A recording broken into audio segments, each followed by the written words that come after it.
Welcome back, everyone. We're diving into some pretty heavy stuff today, something that's probably on a lot of your minds. Yeah. The future of LGBTQ plus rights, especially here in New York with another Trump presidency. Right.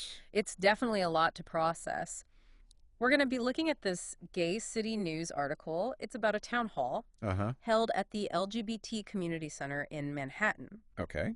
And get this, it happened just days after the election results came in. Wow. Can you imagine? Yeah, I bet the atmosphere was Intense. here. The article actually describes it as packed, standing room only. People were definitely on edge. Yeah, folks were worried. Makes sense. Wanted to figure out, like, okay, what now? How do we protect ourselves? What can we do? Right. Yeah. So the article starts by painting the scene. Uh-huh. Dr. Carla Smith, the center's executive director, she talks about how the center has always been this safe space, Right. especially during tough times, like a rock. A pillar of the community. Yeah, and she emphasizes the need for everyone to work together, to band together. Collaboration's key. You can really feel the tension, right? This sense of like, we need to be unified. Absolutely. And then, as if things weren't already tense enough. Right? News breaks during the meeting about Trump's cabinet picks. Oh, yeah. Matt Gaetz for Attorney General. Oh, boy. And then this is a real head scratcher, RFK Jr. as Health Secretary. Wow, that's a big one. I mean, what? Yeah. Can you imagine the reaction in the room? I can only imagine. People were probably like, what's happening? Probably some jaws dropped. RFK Jr., seriously, why was that appointment so alarming, especially for the LGBTQ plus community? Well, he had a history, with some pretty controversial views. Yeah. Particularly when it came to vaccines. Oh, right. And HIV/AIDS. Mm-hmm. So for a community that has historically faced so much discrimination, so many healthcare disparities, this appointment, it raised some serious red flags. Yeah, I can see why. It was a signal, potentially, Right. of like a rollback, a rollback of progress on these crucial issues. Like access to healthcare. Exactly. Yeah. And accurate information about health. Right. Evidence-based stuff. Evidence-based, yeah. So, yeah, very concerning. So you've got this backdrop of, national anxiety. Uh-huh. Then these cabinet appointments just throw gasoline on the fire. Like, come on, seriously. It makes you wonder, what can people even do in a situation like that? Right. Where do you even begin? And that's where the conversation at the town hall, I think, gets really interesting. Oh. It shifts, From what to what? from the national fears to what New Yorkers can do to protect themselves. So a more local focus. Exactly. Very much like, okay, what can we control? Take action into your own hands. And you see these state level officials like Assemblymember Tony Simone, Senator Brad Hoylman-Zigall, I know those names. Senator Jabari Brisport. They're all stepping up. Oh. And they're not just offering words, they're talking about concrete actions. What kind of actions? Passing legislation, to safeguard LGBTQ plus rights in New York, even before Trump takes office. So preemptive strikes. Exactly. Yeah. It's like they're trying to Trump-proof New York, Yeah. building up these protections, even if things get messy at the national level. Like a firewall. Right, like a safety net. Gotcha. And, this proactive approach, it's also reflected in the questions that the audience is asking. Oh, what were they concerned about? The article highlights 4 main areas: marriage equality, healthcare, education, and trans rights. Big ones, the battlegrounds. Yeah, these are the areas where people felt the most vulnerable. Under a Trump administration. Exactly. Yeah. Let's start with marriage equality. Okay. The article mentions people being urged to get their legal paperwork in order. Like their marriage licenses? Yeah, wills, power of attorney, all of it. Whoa, they were really worried. There was real fear, right, that something as basic as the right to marry could be taken away. Makes sense. It had just been, a few years since the Supreme Court legalized same-sex marriage nationwide? Yeah, so it was still fresh. And with a more conservative court? It felt shaky. Yeah, it felt fragile. So there was this urgency to prepare for the worst case scenario. Be prepared, just in case. But the article also brings up the Respect for Marriage Act. The one that had just passed at the federal level. Yeah. Right. Can you break that down for me? Sure. What exactly did that act do? Basically, imagine it like a backup generator. Okay. Your main power source for marriage equality right now is that Supreme Court ruling. Right. But if that got overturned, The backup kicks the in. Respect for Marriage Act kicks in. Right. It wouldn't guarantee marriage equality, outright everywhere, Right. but it would require the federal government to recognize same-sex marriages. If they're legal in the state where they happened. Exactly. Okay, so it's like a safety net, not a guarantee, but a safety net. Yeah, more like a safeguard. Yeah. But did New York have any additional protections, just Well, in case? you bet. Like what? New Yorkers had just voted to add something called Proposal 1 to the state constitution. Proposal 1, remind me what that was all about. This is a big one. Okay. It essentially says no one in New York can be discriminated against because of their sexual orientation or gender identity. Wow, so that covers a lot. Huge, right? So even if the federal government backtracked on marriage equality, New York's got your back same-sex couples in New York would still be protected. under the state constitution. So it's like New York was creating its own, like, legal firewall Exactly. to protect LGBTQ plus rights. A bubble of protection. I like that, a bubble. Yeah. And speaking of protections, let's move on to healthcare. Okay, healthcare, big topic. The article talks about the potential repeal of the Affordable Care Act and the anxiety around that, Yeah, that was a major concern. especially for the LGBTQ plus community. Right, because they often face discrimination in healthcare. Exactly. So losing affordable coverage. Devastating. Devastating, exactly. And wasn't that fear, like, made even worse by RFK Jr.'s appointment Oh, absolutely. as health secretary? His stance on vaccines, you know? Yeah, can you elaborate on that? Sure. Why were his views so concerning, specifically for this community? Well, his vaccine skepticism was, I mean, it was no secret. It was out there. And there were worries about how that would actually play out in policy. Right, like would he actually try to do something? Yes, Because yeah. vaccines are crucial. For public health, absolutely. Any effort to undermine that could have serious consequences. Yeah, and not for everyone equally, Right. It would hit marginalized communities harder. including the LGBTQ plus community. Exactly. So big concerns there. It sounds like there was a lot of uncertainty about what a Trump presidency would mean for healthcare access. Huge question mark. How did the town hall address that? Well, Senator Horman Segal, he was there, Okay. and he'd been a big advocate for a single-payer healthcare system in New York. Right. I think I remember hearing about that. It's called the New York Health Act. That's it. Basically, it would ensure that everyone in the state has access to affordable health care, No matter what. regardless of their job, their income, anything. Wow. So it's like a state level safety net? Exactly. If the Affordable Care Act was dismantled at the federal level, New York would have its own thing. its own system in place. So even with all this fear and uncertainty, Right? there's also this sense of hopefulness. A little bit, yeah. This idea that New York could lead the way, Be a leader in protecting LGBTQ plus rights. even if the federal government isn't on board. Right, forging its own path. And we see that hopeful, proactive energy in how they tackled the next big topic, education. Education, yeah. Trump had promised to shut down the Department of Education, which obviously worried people, A lot of people, yeah. concerned about LGBTQ plus inclusive curricula. It'd be chaos. Total chaos. Yeah. But Senator Hoylman Segal pointed out that even though the federal government has a role, most decisions about what's taught in schools, it happens at the state level. Right, local control. And he argued that even New York could do more Okay. to make sure LGBTQ plus history and experiences are actually part of the curriculum. Not just an afterthought. Exactly. It's not just about tolerance, it's about fostering genuine understanding. And acceptance. So even in this area, there's this sense of like, let's not wait for things to fall apart nationally. Let's get things right here. Let's get things right here in New York. Make our own rules. What was the last big concern that the town hall tackled? Trans rights.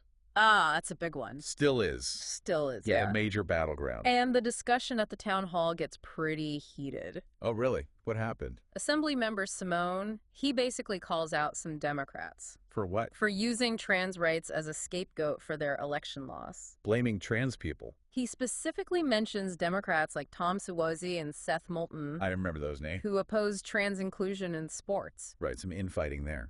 Yeah, even within the Democratic Party. Yeah, even within the party, there are different views on this. So you're saying some Democrats actually blame trans people for their election loss? It's in the article. That's a lot to process. It's complicated. But tell me about New York's stance on trans rights. Didn't they pass some pretty significant legislation? They did. Like what? Right before the election, they passed the Trans Safe Haven Bill. Remind me what that is. This law is huge. Okay. It basically protects trans youth who come to New York seeking gender-affirming care. So even if their home state has laws against that kind of care, New York's a safe haven. Wow. New York is taking a stand. A strong one. That must have been a powerful message for trans youth and their families. Especially when so many other states are going in the opposite direction. Yeah, scary stuff. It really cemented New York's position as a leader. In protecting trans rights. A clear signal that trans youth are welcome and safe in New York. That's good to hear. Okay, we've covered a lot here. Marriage equality, healthcare, education, trans rights. The big ones. It's clear that this town hall meeting was a direct response to a very real and present fear, uncertainty. Yeah. But it's also inspiring to see how people are mobilizing. They're not just sitting back. They're looking for solutions, ways to protect themselves and their communities. Yeah, finding hope in a tough situation. And the story doesn't end there. Oh, there's more. The article introduces a personal perspective that adds another layer to our deep dive. Interesting. Tell me more. Well, we meet Corazon, who's attending the center for the very first time that night. A newcomer. And what's interesting is that they were disillusioned with both major parties. That's fascinating. Why? I know, right? Why were they disillusioned? What was their experience? I bet a lot of people can relate to feeling let down by the political system, right? Absolutely, that feeling of like, are they really on our side? Corazon's story is really poignant. Why is that? Because it highlights the gap between political promises and the lived realities. A disconnect. For many in the LGBTQ plus community. Yeah, it's like they're saying one thing but doing another. They talk about how pain and suffering persist. Even under an administration that claims to be supportive. It raises a really important question. What is it? Have we become complacent? Oh, that's a good question. Have we allowed ourselves to believe that the fight for equality is over? When clearly it's not. Clearly it's not. Yeah, that's something to think about. That's a powerful question to sit with. It is. And it makes you think about your own role in all of this. Absolutely. It's like a call to action. What are you doing? What am I doing? Yeah, how are we contributing? And I think that's exactly what the town hall organizers were hoping for. To get people thinking. To spark a conversation. To motivate people. And to remind everyone that the fight isn't over. The fight for LGBTQ plus rights, it's far from over. It's ongoing. Okay, we've covered a lot in this first part of our deep dive. Yeah, a lot of ground. We've seen how a community grappling with fear and uncertainty can come together. Find strength. And hope. It's powerful. It really is very inspiring. It is. We've explored policy and legislation, but also these deeply personal stories. That remind us why this matters. And we've only just scratched the surface. There's more to come. In the next part, we'll delve even deeper into the strategies for Trump-proofing communities. Okay. Sounds good. And we'll explore the individual action that we can all take to make a difference. I'm ready. Stay tuned. Can't wait. Corazon's story, it really drives home and the point. Progress isn't always a straight line, Yeah. Like there are setbacks, disappointments, Yeah. that feeling that like things aren't changing fast enough, Yeah, and it's like even when you have an administration that's saying they're on your side. Right. There's still that feeling, that worry that things could easily slip backward. An undercurrent. And it's disheartening. It is. It's understandable, given the political climate at the time. Yeah. But what I find inspiring about this town hall is that it doesn't dwell on despair. Right. It's like, okay, what can we do? Let's take action. Focus on action. Yeah. What can people do to protect themselves and their communities? Right. So it's about empowerment, not just fear. Exactly. So how did this idea of Trump-proofing actually play out? Okay. What were the strategies? One of the big takeaways was the importance of state and local action. Okay. The federal government has a lot of power, but there's also a lot that can be done locally at the state and local levels, to protect LGBTQ plus rights. Can you give me some examples? Sure. What were people in New York talking about doing? Well, we talked about it earlier. New York had already taken some major steps. Right, the Trans Safe Haven Bill. Yeah, Proposal 1. Right. But there was this feeling that more could be done. Like what? Some speakers talked about the need to strengthen anti-discrimination laws. In what areas? Things like housing, employment. So making sure that LGBTQ plus people have equal opportunities. In all areas of life, not just a few. Not just a select few. Right, exactly. Makes sense. And it wasn't just about passing new laws, People talked about supporting LGBTQ plus organizations. Okay. Businesses. Putting your money where your mouth is. Yeah, putting your money where your values are. Supporting the people who are doing the work. Exactly. And also creating that culture of inclusion and acceptance. In your own community. Right, in your daily life. What does that look like? Speaking up against discrimination when you see it. Okay. Educating yourself, others, about LGBTQ plus issues, being an ally. I love that. It's a reminder that we all have a role to play. Yeah, even if we're not directly affected. Right, our actions, our words, they have an impact. They create ripples. Exactly. I like that, the ripple effect. And the article, it ends with this powerful call to action. Oh, from Senator Hoylman Siegel. He says, we have to work together. It's a lot of work for us to do, but as a community, I think we will come back stronger. I love that. It's hopeful, Yeah. but also a reminder that we can't be complacent. Right. We have to stay active, stay engaged if we want to see real change. Yeah, it makes me think of something you said earlier about complacency being the enemy of progress. It's so easy to get caught up in our own lives. Yeah. Forget that other people are still fighting for these basic rights. For equality, for just basic respect. It's true. Progress isn't a given. It takes constant work, vigilance, to protect what we've won. And to keep pushing forward. Exactly, to keep pushing for more. So as we're wrapping up this deep dive, what are some key takeaways for our listeners? Okay. What can they do to Trump-proof their own communities? That's a good question. Even if they don't live in a place like New York, right, where there's already, progressive steps. I think one of the most important things is to get involved locally. What does that look like? Attend city council meetings. Write to your elected officials. Make your voice heard. Support local LGBTQ plus organizations. Yeah, even if you don't think you have a lot of time. Every little bit helps. Every little bit counts. And it's not just about politics, Right. You can make a difference in your personal life, too. How so? Being an ally, challenging discrimination when you see it, Right. Educating yourself, others, about LGBTQ plus issues. Right, those everyday actions. Yeah. Small but powerful. What's really striking about this whole deep dive is that sense of resilience. Yeah, the strength. Even when facing fear and uncertainty, there's that determination to fight back. To protect what's been gained. To keep pushing for a better future. It's inspiring. It is. It's very hopeful. I agree. And I think that's a really important message for our listeners. What's that? No matter what challenges we face, we can overcome them. By working together. By supporting each other. And never giving up hope. Beautifully said. Well, this has been an incredibly insightful deep dive. It has. But before we sign off, I want to leave our listeners with one final thought. We've talked about policy, legislation. The big picture stuff. But ultimately, change starts with each of us. At the individual level. So I want you to think about Corazon's story. Okay. And ask yourself, what's your role in this? The fight for LGBTQ plus equality. What can you do in your own community?